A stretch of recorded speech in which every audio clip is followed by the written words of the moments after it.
Guys, let's go ahead and jump in here with a recent survey from Lincoln Financial that found that more than half of retirees said they would go back and plan their retirement differently if they had the option. 63% actually regretted not including investments that provided a steady stream of income, saying they'd like to receive, that automatic paycheck that they were used to in the working world. For people that haven't retired yet, how can you help them avoid the want for a do-over?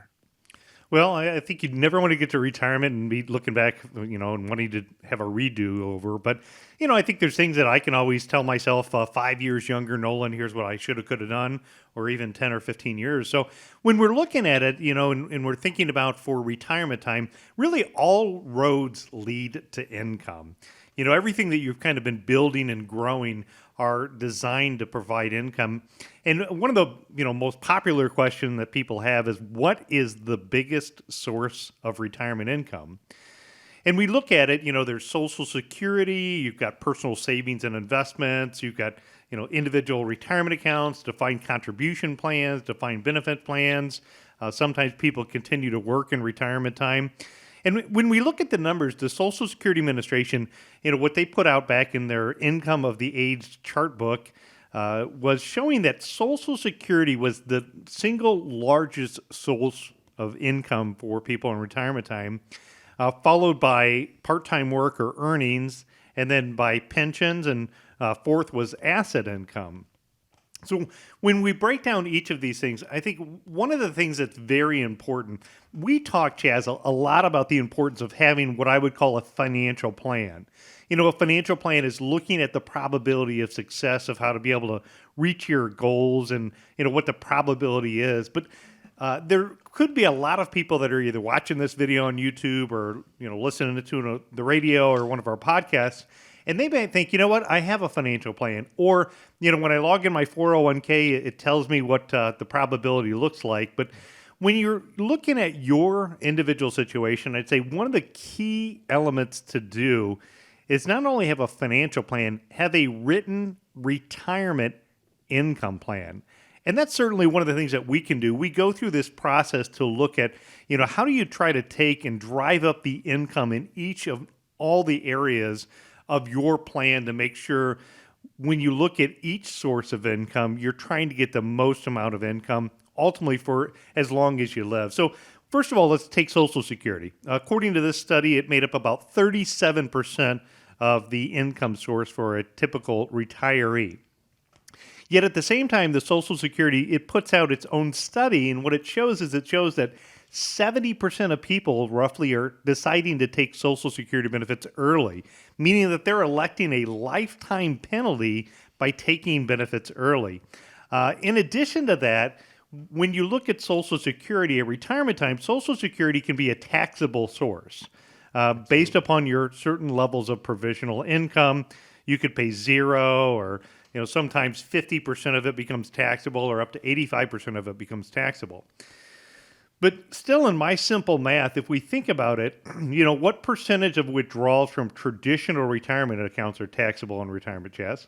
What percent of 100? Yeah, 100%. Yeah. So simple math, if only 85 or 50% is taxable, Social Security can be also a tax-efficient plan when looking at not only it being the biggest source of retirement income, but being a source to try to be more tax-efficient income. So if you haven't put much thought into Social Security, one of the things in the written retirement income plan we could do for you is run a Social Security optimization report. Within that Social Security optimization report, we'll put in there what maybe you thought would be your best approach on drawing it, and then we'll put the math behind it and help run some analysis and help give you a more confident answer to try to maximizing what could be one of your other biggest sources of income.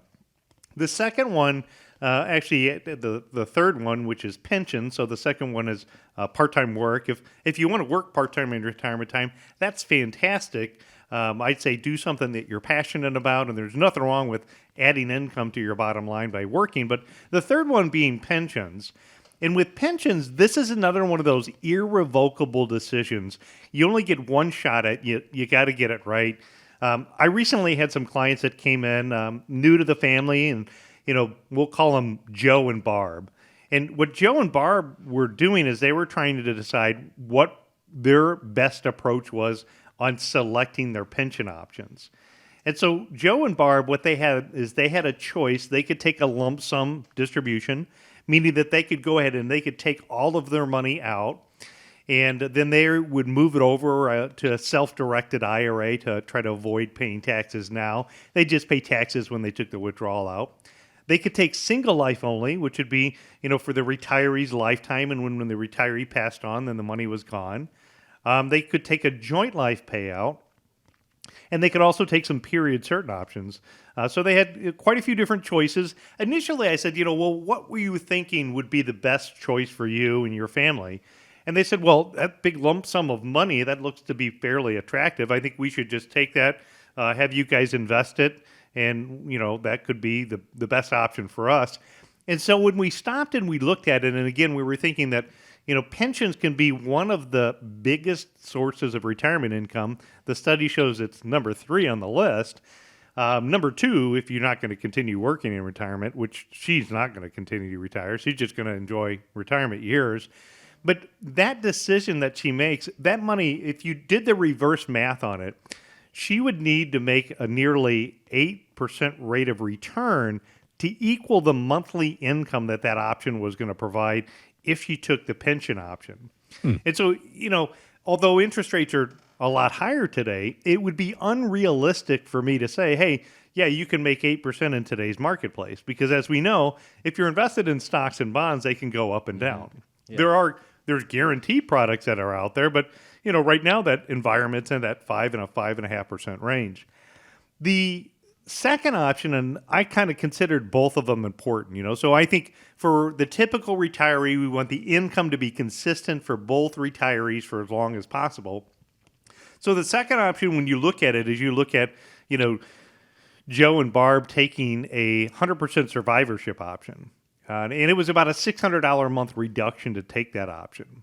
So the third option was for her life, the retiree's lifetime, with a period certain. In this case, we found out that they could take a 20-year period certain. It was about $225 a month less, so it was substantially less than the $600 a month. But in this case, he was 68. So add 20 years to that. Period certain took them all the way out to 88.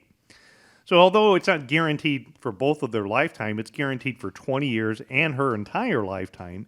In addition to that, if they both pass away within 20 years, there's the potential to leave some money to the next surviving children and leave it to whoever they identified as their beneficiary. So again, when you're looking at some of the biggest sources of retirement income, this is an area that working with us through the written retirement income plan can be ways that you can do the math, and we can help you do the math to figure out what could be your best approach. Yeah.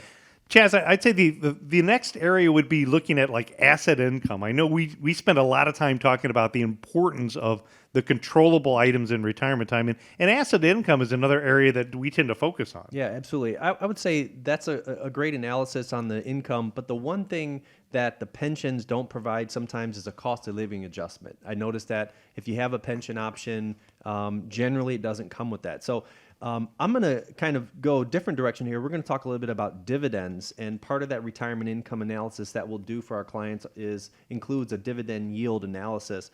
And so what dividends are is it's a return of your investment. It's a more reliable source of income that retirees, generally use for their expenses. And so what we find is not only is a dividend a more reliable income source or a reliable source for a retiree, but it is also one that has kept up with inflation, and I would say sharply kept up with inflation as compared to like a fixed income security. Where the name, hence the name fixed income, it doesn't generally keep up with the cost of living. But if investors are looking for an alternative or some another investment choice to kind of supplement their pension and Social Security, dividends from mainstream equities, we're talking S&P 500, Fortune companies, the sweethearts and stalwarts of America, they have not only, like I said, increased their dividend, but we refer to it almost as the inflation killer because it has done such a great job of keeping up. So if we look at an example real quick from 1993 to 2023, the CPI, the Consumer Pricing Index, which the government's tracking right now for inflation, grew at about a rate of two times, so double. So a $4,000 retirement expense in 1993 is now around $8,000. However, according to a research survey done by the New York University, a cash dividend on the S&P 500 in 1993 was about $12.58 per share. That has grown to over $68.34 per share. That's almost a 6 times your money over time. So as you can see, your investment has grown over that period of time. I think the S&P has grown about 815% in the last 30 years, whereas the fixed income sector has only grown about 113.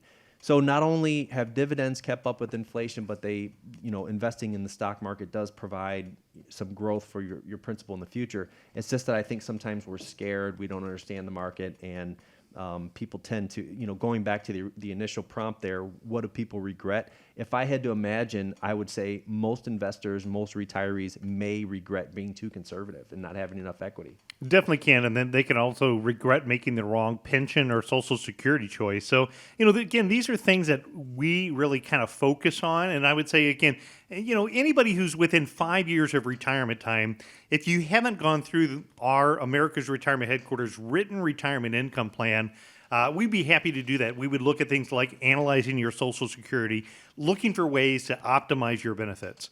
We can take a look at your pension options and walk you through what the different scenarios are and give you feedback based upon your family's individual situation versus, maybe what you learned at the water cooler or the guy in the cubicle next door. And then ultimately look at analyzing your investment portfolio, helping build that confidence with your investments, talking about how it, is part of that three-pronged approach of maximizing your income in retirement time, looking at the yield, giving you analysis. And again, for those people that are watching the show or listening to the radio, if you're within 5 years of retirement time and you have more than $250,000, this would be a great exercise for you to go to because it can make a big difference. And at the end of the day, all roads lead to income. So absolutely, make sure you ask us how to boost your retirement income by 20%. There's a reason why we don't give absolutes here on the show as far as you should always take your Social Security at this age, or you should always look at the lump sum option when it comes to pensions, or you should always take the pension in of itself, because there's so many factors in play. And at the end of the day, what you want is going to be what works best for you, not some cookie cutter approach. You don't get that at America's Retirement Headquarters. You get a plan customized for you to start the process, to begin that conversation and develop that retirement plan for you. Give a call, 419-794-3030. or visit the website, arhq.com.